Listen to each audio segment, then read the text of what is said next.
Datos ng pagpapakasal sa Pilipinas at ang tumataas na bilang ng mga Pilipinong mas pinipili ang live-in arrangement, ating tatalakayin kasama si Ma'am Mylene Mirasol Kiray, Division Chief ng Knowledge Management and Communications Division ng Commission on Population and Development. Magandang tanghali at welcome back, Ms. Mylene. Masayang pamilya po. Marami pong salamat sa opportunity muli na binigay niyo. Ma'am, kamustahin natin yung trend ngayon. So, kamusta po ang datos ng pagpapakasal ng mga kababayan natin? Okay, so ngayon, ang nakikita natin sa datos, mas madami nakikipag-live-in yung arrangements natin. So from 2015 census, tumaas siya sa 2020 census from 5.5 percentage points. So from more than 9%, more than 14% ng ating mga Pilipino ay nakikipag-live-in, ASEC. So, ayun po yung mga choices na ginagawa ng ating mga kababayang Pilipino sa ngayon. Ano kaya yung dahilan kung bakit ayaw magpakasal o mas gusto makipag-live-in ng ating mga kababayan? Okay, so may study kami, may research kami dyan, ASEC. Ang daming factors nating nakita. Una, no, kapag ka nabuntis ang ating mga Pilipino, no, nakikipag-live-in na lang. So, they see it as a practical arrangement. Some naman see it as a romantic motivation. So, parang next step siya ng isang relationship, ng isang committed relationship. Yung iba naman, nakikita nila yung live-in as like, natatakot kasi sila sa social media na ang marriage daw ay mahirap. Kaya nakikipag-live-in na lang yung mga Pinoy. Tapos yung iba naman na di-discourage kasi ang dami kasing requirements na documents, di ba? You have to go through pre-marriage orientation and counseling, you have to get a license. So ito yung mga nakikita. Tapos yung iba naman, differences in religion. So yun yung nakita natin. And yung mga batang pinapanganak, mas marami po yung out of marriage, out of formal marriage, more than 800,000 ayon sa 2023 Civil Registration and Vital Statistics ng Philippine Statistics Authority. As yun. As compared to more than 600,000 na nasa formal marriage. So parang nag-iiba yung yung norm kasi dati kailangan magpakasal, kailangan pamilyado.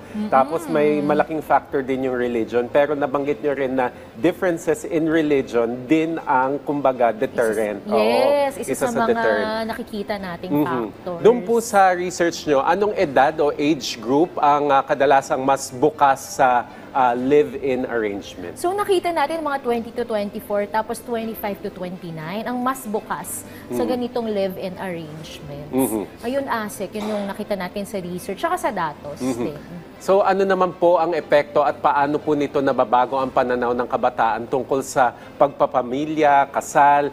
Importante yung commitment kasi ayaw magpatali kung live-in arrangement yung gusto nila. So masasabi po ba natin na urgent concern sa moral well-being ng kabataan ang isyung ito? Ang nais pa rin naman natin, no, ay ang ating mga kabataan ay choose wisely. No, let's choose wisely. Mamili po tayo ng ating mga papangasawa. Pero gusto talaga natin protected. Yun naman talaga, ASEC, protection yung gusto natin. Kaya gusto natin sana nasa formal marriage.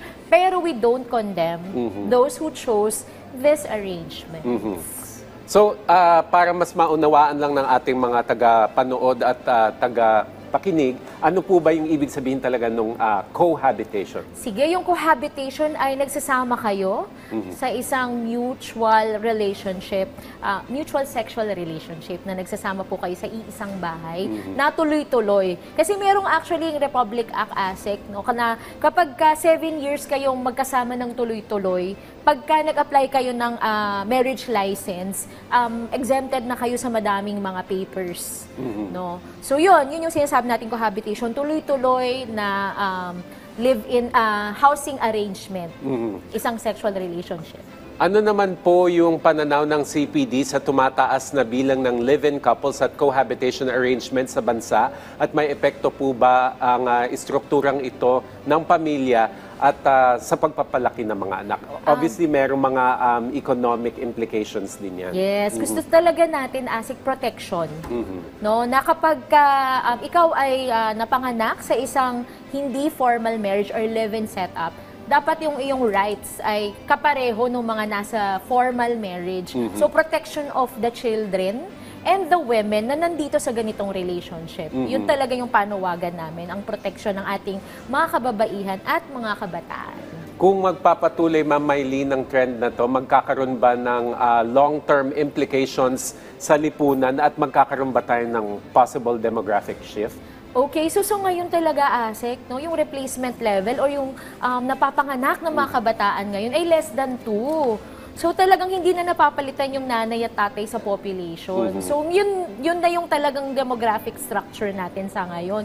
So kung patuloy itong live-in arrangements, yung legal rights lang talaga yung ating concern. Although syempre may law naman, no, na protected na rin yung mga na-born out of this. Pero ang aming panawagan pa rin ay responsableng pagpapamilya at family planning. Ayan, no? nabanggit nyo, responsableng pagpapamilya. So meron po ba tayong mga programa o policies na isinusulong whether kasal man yung mag-partner o live-in arrangement para po naman ma-ensure natin na meron silang parenting at saka yung socio-economic support? So, ang nais talaga natin, if you need po information on family planning, pwede po kayong mag-visit sa Facebook page ng Usap Tayo sa Family Planning o kaya sa Commission on Population and Development Facebook page. Sa mga tanong na hindi nyo matanong-tanong, maaari po kayong pumunta dyan. At yung mga kabataan naman natin, no, meron tayong I Choose Facebook page. Andun din yung mga information about sexual and reproductive health at malayaako.ph. So, maaari nyo i-visit itong mga ganito. Kailangan nyo ng information on sexuality and reproductive health, ASEC. Kung hindi po online, meron po ba tayong on-site na kumbaga counseling, lalo dun sa mga kabataan na gusto nang magsimula ng pamilya? Ayun. So, sa ating mga local government units po, kasama na kasi ito sa Seal of Good Local Governance. So, meron pong family planning services sa ating mga health centers. So, kung nais nyo po ng serbisyo na libre po yung mga family planning services, ASEC, sa ating mga health centers. So, pwede po kayong pumunta doon libre. No, kailangan lamang ay alam po natin yung mga pinakamalapit na health centers sa ating LGUs or local government units. Ayan.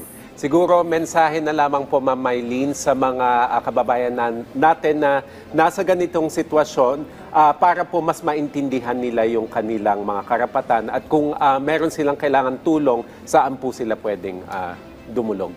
So maraming pong salamat sa ating mga kababayan. Ang responsableng pagpapamilya ay napaka-importante pa din. Ang mahalaga talaga yung gusto nyong bilang ng mga anak, kailan magkakaroon ng bilang ng mga anak, at paano ito makakamit? Mag-family planning po tayo. Usap tayo sa family planning. May Facebook page po kami at sa ating mga local government units sa probinsya, cities, municipalities, barangays. Merong mga rural health units na libre po ang family planning methods at education. Marami pong salamat. Masayang pamilya po sa inyo, ASEC. Marami pong salamat. Maraming salamat din po sa inyong oras, Ma'am Mylene Mirasol Kiray, Division Chief ng Knowledge Management and Communications Division ng Commission on Population and Development. Thank you, ma'am. Thank you po, ASEC.